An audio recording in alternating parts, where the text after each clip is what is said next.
Hey there. If you're running a credit repair business, or maybe just thinking about starting one, what we're about to cover could literally save your company. Seriously, we're going to break down how to operate legally, and more importantly, how to stay out of some very, very expensive trouble. All right, let's get right into it. First things first, you've got to understand this industry is a straight-up legal minefield. This is not a business where you can just kind of wing it and hope for the best. The consequences for messing this up are huge, and I'm not talking about a simple slap on the wrist. Let me show you what I mean with a single number. Just look at that number, $1 million. Let that sink in for a minute. And no, this isn't some made-up hypothetical figure. This is a real penalty that was handed down to a credit repair company that just didn't follow the rules. And get this, it wasn't even just a fine. This was a settlement from the Georgia Attorney General's office that also banned the company from ever operating in that state again, permanently. This is the kind of stuff that can shut you down for good. Okay, so how do you protect yourself from, well, that? It all starts with your legal foundation, which is an ironclad, legally compliant client contract. This document, it's your #1 line of defense against lawsuits and regulators. So the big federal law you have to know inside and out is the Credit Repair Organizations Act, or CROA for short. Think of it like the official rule book for the entire country, and it has some very specific, non-negotiable things that have to be in your contract. Let's break down the 3 most important ones right now. Okay, there are 3 things you absolutely have to have. #1, the consumer rights disclosure. And listen, this has to be a totally separate document, and you have to give it to your client before they sign a single thing. #2, your contract needs all the required details, what services you're providing, the total cost, and your business name and address. And #3, you have to include a 3-day cancellation form with some very, very specific wording. And trust me, these aren't suggestions, they're the law. And when I say specific, I mean word for word. This exact text has to be in your contract right there near the signature line. Not only that, a very similar notice has to be on that separate cancellation form I just mentioned. They are not messing around here. The law is incredibly precise. But here's where it gets tricky. Following the federal law, CROA, is really only half the battle. You're actually operating in a 2-tiered legal system, and state laws can add a whole other layer of complexity and, frankly, risk.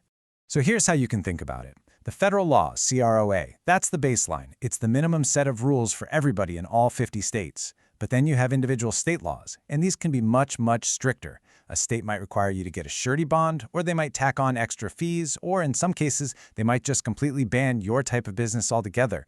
And here is the kicker. You are responsible for the laws in the state where your client lives, not just where you are. Remember that $1 million settlement from the beginning of our chat? Well, it happened in Georgia for a very good reason. In Georgia, it's not just a civil issue. Operating a for-profit credit repair business is actually a crime. A misdemeanor, sure, but that can come with potential jail time. And the exceptions? They are incredibly narrow. You can basically only do this in Georgia if you're a bank, a licensed attorney, a real estate broker doing it as part of their job, or a registered nonprofit. So for most entrepreneurs out there, that means Georgia is a complete no-go zone. Okay, so beyond all the contracts and state laws, there are 2, let's call them cardinal sins, that will get you into hot water faster than anything else. Let's make sure you know exactly what these costly mistakes are so you can avoid them. Credible sin #1 is a big one, making untrue or misleading promises. You absolutely cannot guarantee a specific point increase on a credit score. You can't. And you definitely can't promise to delete accurate negative information. Why? Because you have zero control over what the credit bureaus ultimately decide to do. So promising any kind of outcome is, by definition, misleading, and it's illegal. And now for cardinal sin #2. Honestly, this might be the single biggest and most common mistake that credit repair businesses make, and that is taking payment in advance. The federal law is crystal clear on this. There is no gray area. Let's just read the law itself, straight from the U.S. Code. It says, no credit repair organization may charge or receive any money before such service is completely performed. Let me translate. You cannot charge for work you haven't done yet. No setup fees, no enrollment fees for stuff you're gonna do. Nothing. So what does completely performed actually mean in the real world? It's really simple. The work you're building for this month has to be work that you fully completed last month. You work first, and then you bill for that work after it's done. That's it. That is the only legal way to structure your payments. All right, we've talked about the dangers, and we've laid out the rules. So let's wrap this up with your professional playbook. The clear path to building a business that's successful, sustainable, and most importantly, completely legal. You know, it really just boils down to two core principles for success. Number one, you have to commit to continuous education. Laws change all the time, and you've got to stay informed to protect your company.